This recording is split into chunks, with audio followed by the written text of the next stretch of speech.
Welcome to the Energetically You podcast, where we will be talking about healthy habits, abundant mindset, and optimal wellness. I'm your host, Megan Swan, creator of the Sustainable Integrated Wellness Approach. At 30, I sold everything and went on my own eat, pray, love journey, if you will. And now, at 41, I'm still on my first stop here in Mexico, loving life and feeling more energy than ever before. This podcast is for ambitious women who are looking to level up their energy so that they feel happier and more productive throughout their day in all of their projects and passions. Inside, we are going to be talking about ways to truly tune in to our minds and bodies in new ways to leverage our natural energy sources. So let's dive in. Today, I have the pleasure of interviewing Robert Raymond Riopel. He is an international best-selling author, app designer, so cool, can't wait to ask him about that, entrepreneur and trainer who has spent the past 18 plus years traveling around the world sharing his passion. He has also shared the stage with and trained many of the top trainers and thought leaders in the world today.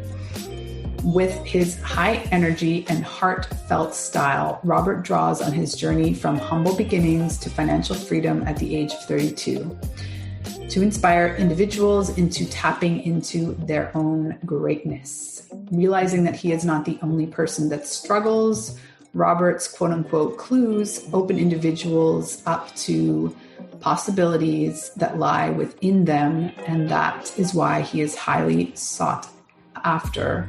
I'm looking forward to talking to him about his first book called Success Left a Clue.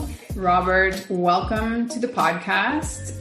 Please introduce yourself and tell me the origin of your very unique and pretty sounding last name, Riopel. Am I pronouncing it correctly? You hit it right on. So you did really well with that, Megan, because I get all the different pronunciations like Riopel, Ripple, and so Riopel is dead on. I am Robert Raymond Riopel, and the origin of my name is actually, it's French. And because I work with mindset, I didn't know until a couple years later, or a couple years ago, that my name actually is supposed to determine for me to be a very poor, broke, struggling person. Because in the French, if it's spelled Riopelle, that means you're born into the right family. You're the upper crust, you're wealth. But if you were spelled Riopel, that meant you were born on the wrong side of the tracks, and so you're nothing. And thank goodness I didn't know this until a couple of years ago. Wow, that's so cool. Well, can you tell us, because I mean, it fits perfectly into your story. So I don't know if you want to say rags to riches, but I know that you have overcome a lot from where you originated to where you are now. Well, yeah, both my wife and I, we're the youngest of our families, born into very poor, struggling families, just barely getting by. Our parents were good at making it work, but we never had any extra money. And so growing up, I was taught, look, when it comes to work, work hard, stay loyal. If you do that, a company will take care of you. And that's, even if you don't like the job, do it to take care of your family. So I started doing that when I was younger. And all of a sudden, at the age of 21, I'm newly married and I've been laid off from my third job because they're closing a factory down. And I'm like, but I'm working hard. I'm staying loyal. Why aren't they staying loyal to me? And I'm so blessed that I learned a lesson way back then that if I wanted to have success in my life, I had to take control of it. So out of necessity, I started driving and delivering pizzas for Domino's Pizza. Was able to become a store manager. My wife became my assistant manager. We started working hard, open to close, 7 days a week. A year and a half in, my franchisee decided he wanted out of Domino's Pizza. Now, I'm qualified to be a franchisee because I've met all the requirements, but we don't have any money. And again, out of necessity, we knew if a new owner came in, we were probably going to be fired right off because they like to bring in new staff. Mm-hmm. So we decided we were going to buy the store, even though we didn't have money to do it. But one of the things I have, Megan, that served me well, I have passion. And so my wife and I were able to figure out a way to be able to buy both of the stores he had for sale. We did it with no money of our own, and we became Domino's Pizza franchisees. Now, of course, when we became franchisees, it was like, oh, we've got it made. We're now successful. And at the 8-year mark, we were over $150,000 in debt and going down quickly. And that's actually when we were introduced to personal development. And we did a 3-day weekend that totally changed our mindset, totally changed our understanding of what money was and why we were in debt. And we were actually able to take that learning, actually put it into practice, because that's a key. We actually did something with it. And we were able to go from being over $150,000 in debt to actually retired completely financially free 9 months later at the age of 32. And that's when I realized if this little information helped my wife and I, what would more do? And if I could actually help one person, even one person, be able to do the same thing we were able to do, it would make it all worthwhile. And in the last 19 years, I've now been blessed to travel around the world several times and personally taught over 500,000 people how to have a better financial life, plus how to have a happier life. Because I'm a big believer we're holistic. It's never just about money or one thing. You got to take care of the mental, the emotional, spiritual, and physical. So that's kind of the condensed version of my 20-year journey plus to where I am today. You are a trainer, correct? Yes, correct. So can you let's back up a little bit. What were you doing wrong where you got $150,000 in debt? Was it one thing or 100 things? It was a few things, but the biggest one, we started making money. And if you remember, I said my parents were good and my in-laws, they were good at making money stretch. And so anytime times were tough, we could make it work. But also when we started getting a little bit more money, we started spending more money than we were earning. Mm-hmm. We were looking for all the toys, instant gratification. One of our stores happened to be in a resort area and we lived on the lake. So we had to have a boat. That just made sense. Problem was our busy season was boating season. So our boat stayed parked in the driveway, never got used, but we had all the expenses. So we had tons of expenses, but our income was down here and we didn't understand the difference between a working income and a passive income. And so we could never get financial freedom because we had all these expenses, all the toys, all the instant gratification. And probably the biggest mindset shift was that if we wanted to create wealth and security in our life, we had to be willing to think that long term. What do we want in the future? Not what do we just want right now? And we just started drastically cutting our expenses and learning about passive income. We started creating income vehicles that allowed us to make money even if we weren't working. And so that journey of 9 months, a lot of people go, oh, does that mean you're instantly wealthy? Oh, heck no. But we were financially free. And that's what I love to teach people is that definition of financial freedom is when your passive income is greater than your expenses, then you're financially free. So instead of working on creating wealth first, let's get you financially free. Because when you have the option where you don't have to work because your expenses are taken care of, now you can focus on creating wealth and it becomes much easier to do that, if that makes sense. Yeah. So it's a pretty common, I would argue, limiting belief that you have to work hard to make a lot of money or to be rich. Is that something that you come up with a lot in your trainings, money mindset, and how do you approach that? Yeah, it's probably the number one belief that holds people back. And so what I help them understand is, look, you're actually working harder staying broke. So you're already working hard. Let's just kind of look at the way you work and it may take a couple of years of putting in a little bit extra. But what I've also discovered, Megan, is that most people, when they're working, they're distracted. So they're not really focused. They may be putting a lot of hours in, so they're busy. Mm-hmm. And they're like, why am I so tired? I'm so busy. But I love to show people that, look, if you take what I call focus time, and as an example, you take 2 hours of focused time, you put down the phone, you stay away from social media, and you focus on the one task, you can actually be more productive in those 2 hours than you can in an 8-hour normal day where every distraction takes you off. So it's a matter of understanding and prioritizing what is it you want to work on. So if you're already working hard, let's get you working smarter to create the life you truly want. Now, today, as an example, before COVID, I was traveling on average 200,000 miles a year around the world, teaching, instructing. However, I still had 6 months a year off to be at home because I liked my time off. I like to have more balance in my life. And so my wife and I worked hard in the beginning to create the life that allows us to do what we want now. And anybody can do that. I'm a big believer on that because I've seen it in my students. I've personally trained over 500,000 students and I've seen the results. So it's just a little mindset shift, and it doesn't even have to be huge changes. Little adjustments make the biggest difference in the world. Even just finding moments in your day to be more present and grateful for what you already have is really transformational for people. And really, like it was a similar narrative, even in my parents' generation, but it would have been really hard to explain to my grandparents that I'm an online coach and like what that even means and looks like. It would just be so foreign to them. So have you found that that's part of your work in terms of helping people creatively think of ways that they can create income? Absolutely. And, it's funny you mentioned about your grandparents. Until 3 years ago, my dad didn't even know what I did. He knew I traveled around the world, but until he actually read my book, he didn't have any idea. And so one of the things is something else you just mentioned. One of my daily rituals in the morning, I fill out my success and gratitude journal. And I list down at least 5 things. And it used to just be successes, even the smallest thing.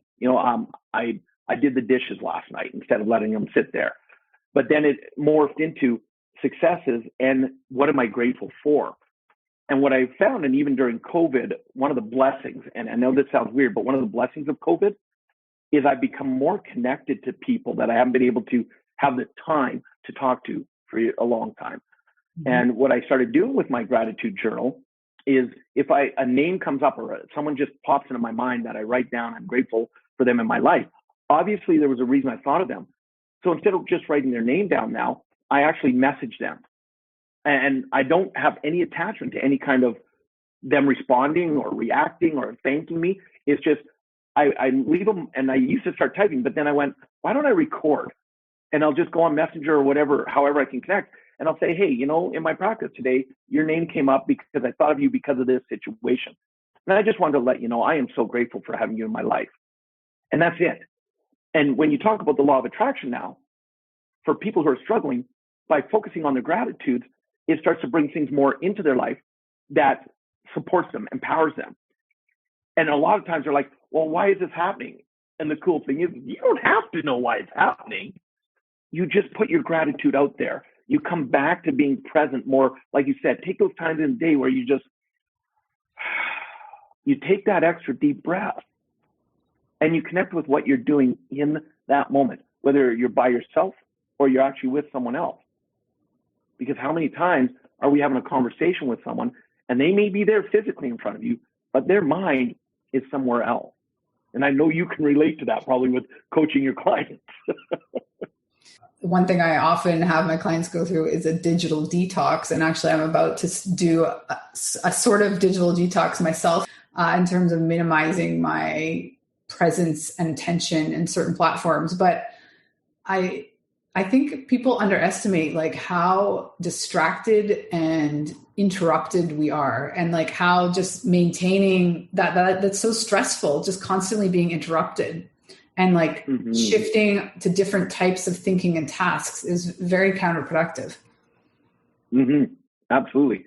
And that's why one of the things I teach people is something I call the 4 phases of life you go through on a daily basis. And I use the acronym OPEN, and the P in OPEN stands for pamper. This is probably the one that most people forget to do, so it takes them out. And it's about taking time to actually pamper you. And that might be, you know what, I'm going to take 20 minutes and read a book. I'm going to take 20 minutes and just be myself, meditate, center myself. And people go, well, Robert, why do you travel all over the world? And one of my reasons, which is very selfish, is that the moment I'm on a plane and I know I have a 12-hour, 15-hour flight, I do not connect to the internet, even if they have Wi-Fi. That's my time. That's time for me. Because with the giving that we give, if we don't make time for us, Well, you know that saying, you can't give what you don't have. And so having to learn to take care of myself, and it's not like, I don't want people making the think that I'm like, oh, how do you understand all this? I've gone through the ups and downs. You know, I've gone through where I didn't take care of myself, and I had to take 3.5 years off to get decompressed and actually go through 2 back surgeries because I wasn't taking care of myself. I was giving so much on the stage, I forgot about me. I lost me. And so taking that 3.5 years off, I was able to say, okay, what was working? What wasn't working? What am I going to do different if and when I come back out of retirement?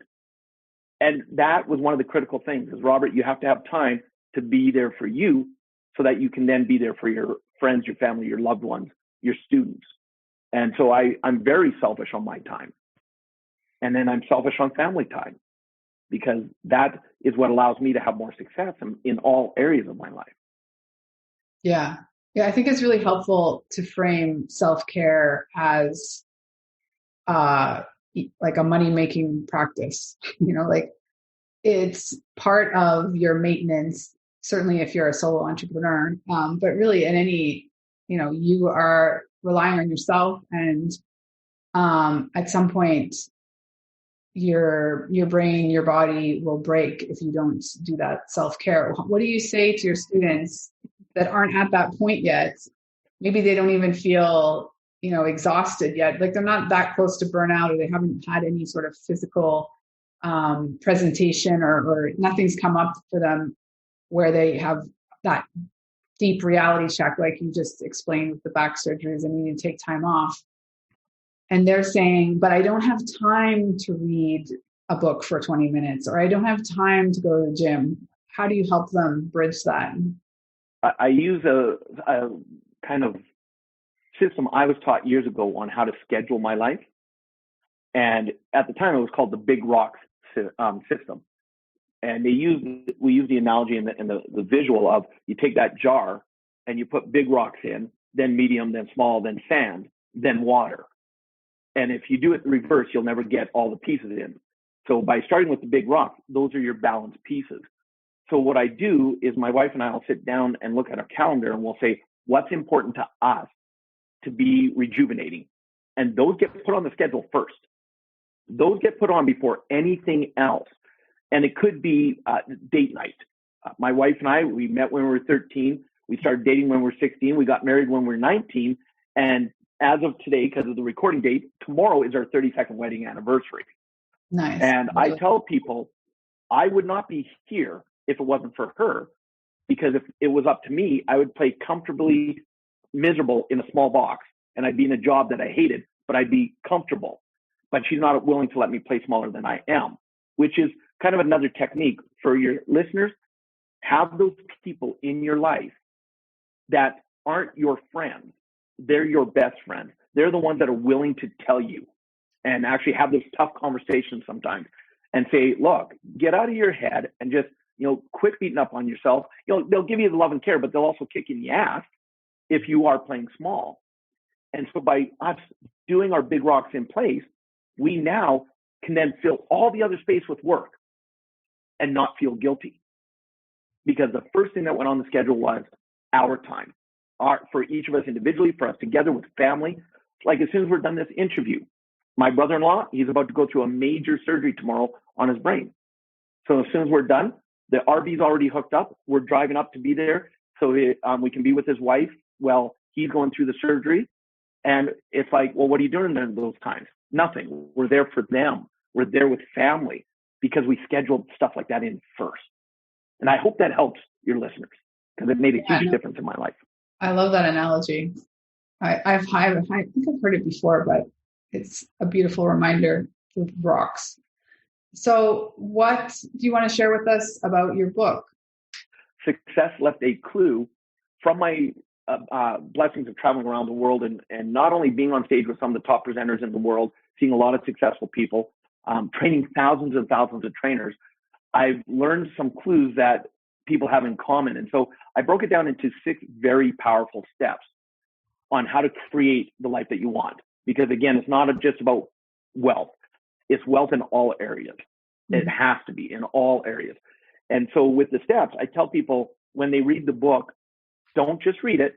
Don't think you're going to sit down and blow through it in a couple hours. It's not a very long book. It's actually a workbook. Because once you start going through it, at the end of each step, it says, here's an action step. Do this step before you read any more. Do this. And so step 3 is actually taking action. Step 2, find a mentor, someone to model from. Quit trying to do it on your own. Quit trying to figure it out on your own. Oh my goodness. Whatever you want to accomplish, unless you're an Elon Musk or a Jeff Bezos, chances are whatever you want to accomplish, someone else has done it before. So find out how they did it, model from them so that you can less stress. And that's a big one for a lot of people because, Megan, we've been taught in school, don't ask for help. That's cheating. Don't copy what someone else has done. That's cheating. But the greatest way to have success and less stress in life is to model what's been successful for other people. And so the book walks you through those 6 powerful steps and allows you, and it's me in a book. I've got a warped sense of humor. I love to tell stories. I love to have fun. And so it's me in a book is what it comes down to. I love that. So where can we find this book? We'll share, I'm sure, links in the notes and all the ways that we can stay connected. But what's the best way for them to find your book? Yeah, and actually, I'll put it in the chat as well. But if they go to SLAC, which stands for Success Plus a Clue, so SLAC.rocks, ROCKS, /book, they can actually get a copy of my ebook as my gift to them for me being on your show. Oh, wow. Amazing. Well, thank you so much. Any last parting words, bits of advice on helping people bridge that mindset gap to start taking better care of themselves? Yeah, for me, life is too short not to have fun. Life, and I believe there's way too many serious people in this world. So I choose to have fun, and I'm a big believer if you don't enjoy doing something, do something else. And I know when I say that, Megan, some of your listeners are probably going, but I have no choice. I have to do this. And I'm going to tell you, you always have choice. Maybe you have to do something you don't like, but if you choose that, you know what? I choose to do this to get me where I want to go. Now it's your choice instead of feeling have to. That word have puts such a negative energy on you. But if you look at it, and it's an equation that I love that says E plus R equals O. It is not the event that's going to equal your outcome. It's the event plus how you respond to the event that's going to equal your outcome. And so when you come from that space of gratitude that, you know what, I may not like this. And there's things I do that I have to do that I don't like. But when I catch it and switch it in my mindset and go, you know what? Yeah, I don't like this, but I'm going to choose to do it. Like my wife, she took the tractor and plowed our big garden last night. So I know it's about time to go planting when we get back from camping. I hate gardening, Megan. I hate it. But you know what? I know the joy it brings my wife, so I choose to be there in the garden with her, helping her and assisting her because it gives us together time, and I see the joy in her face when that garden's growing. So now, because it's a choice, I'm not in the garden going, why are we doing this? How long? Come on. What? I'm in there, and I'm actually connected with my wife. And pun intended, we grow our relationship. I love that. And I feel like I can feel your energy and even your face that you come from a place of gratitude and fun. It seems that you're, so relaxed. And I think that, it's a really big lesson to learn how to reframe in the moment those things we have to do. I mean, I personally, as a mother, when I'm sort of shifting into like resentment because I'm the only one that cares that the kitchen's clean, for example, this is my service. And it's only important to me. So it's not really fair that I like put all that other energy on someone else I kind of wish I could not care sometimes, but that's not who I am. So I'm the one that's going to do it, and I'm going to do it as my loving service to my family, and then enjoy the bliss of having a clean kitchen. Absolutely. And that's how one of the ways you take care of yourself, because if we get caught up in our negative emotions from things that trigger us, it becomes that tributary effect where all of a sudden it's like, oh, what a gorgeous day. Yeah, but they said it's getting up to plus 30 Celsius today. man, I hate the heat. Last time I was this hot, and all of a sudden, 30 seconds ago you were happy, but now you're miserable. and I want your listeners to understand, it's been a lifelong journey for me. I just had my 52nd birthday a week and a half ago. And I choose that my next 50 plus years not be as rough as my first 50, because that was a lot of learning curves. But I look back and I go, thank you for every learning I have, because it's made me who I am today.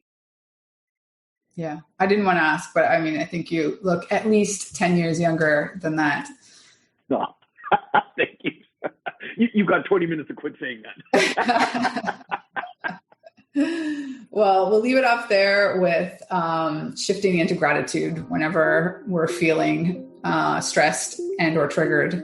It's a really powerful tool. And we'll share that link in the show notes so everyone can have a copy of your book. Thank you so much for being here, Robert.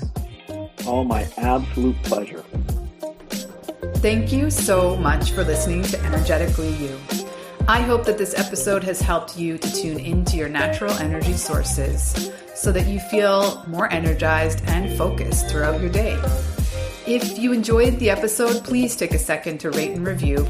Each review helps us to help more ambitious women just like you accomplish their goals. Don't forget to take a screenshot, share it on social or in your Instagram stories, and tag me at Megan Swan Wellness. See you soon.